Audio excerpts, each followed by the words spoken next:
Olá, turma, olá, queridos alunos do nono ano. Mais uma aula de geografia, que é o professor Gilson dos Santos. O objeto do conhecimento da nossa aula de hoje é a Índia. Vamos falar sobre o país chamado Índia. A Índia, a República da Índia, né, é um país asiático, situado no centro-sul deste continente asiático.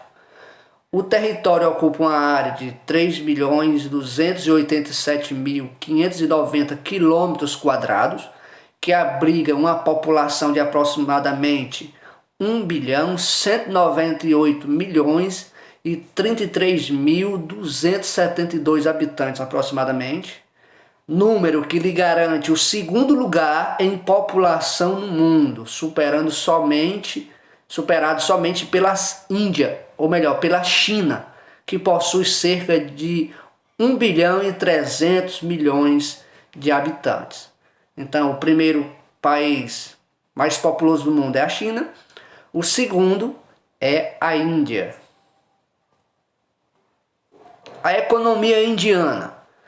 A economia indiana configura-se como uma economia fechada e pautada na substituição de importações, ou seja, substituição de consumo de produtos importados por mercadorias produzidas dentro do próprio território indiano.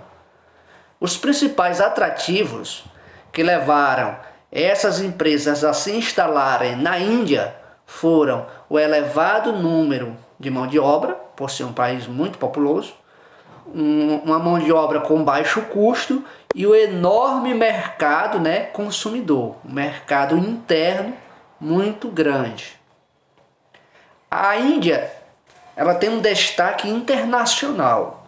O expressivo desenvolvimento de sua economia tem lhe proporcionado ocupar lugar de destaque no cenário internacional. Hoje a Índia se destaca na produção industrial de tecnologia de ponta, pois é grande produtora de eletrodomésticos, agroindustriais, informática, maior produtora de softwares do mundo, biotecnologia. Tais produtos concorrem diretamente com as indústrias de países desenvolvidos, sem contar que o país, a Índia, possui uma grande representatividade na produção industrial de base, tais como a têxtil, siderúrgica e a química. O hinduísmo. O hinduísmo é a religião oficial da Índia. É uma das mais antigas tradições religiosas que se encontra, registro histórico. É a terceira maior religião do mundo, perdendo em número de seguidores apenas para o cristianismo e o islamismo. Uma das principais características do hinduísmo se dá na divisão da sociedade indiana por castas. São grupos sociais hindus, compostos separadamente por brahmanes, os sacerdotes, kshatriyas, os guerreiros, e as vaisyas, que é os comerciantes, sudras, que é os operários. E fora da estrutura social, ainda existem os párias, também chamados de intocáveis. O rio Ganges, a importância desse rio para a Índia. Para os indianos, o Ganges não é só um rio. Segundo a tradição hinduísta, a deusa Ganga está presente no rio, sendo ele uma divindade líquida, materna.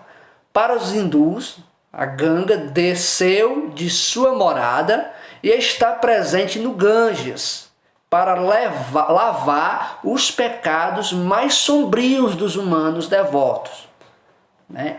Uma forma de purificação e espiritualidade.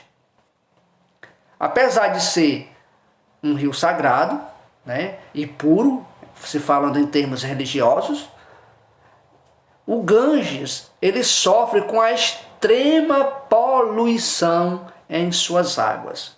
Temos aqui a figura, esta primeira figura os rituais religiosos no rio, e esta outra figura mostrando a grande poluição deste rio. Ele é muito importante para o exercício dos rituais da religião hindu, ao mesmo tempo que ele sofre com uma grande poluição, né, principalmente das indústrias. Temos aqui, turma, nossa atividade da aula de hoje, que vocês deverão copiar e responder no caderno. A primeira questão é uma questão de responder o que levou a Índia a ocupar lugar de destaque no cenário internacional. A segunda questão, qual a principal atividade econômica da Índia? E a terceira e quarta questão são questões de marcar. Então, turma, até a próxima aula.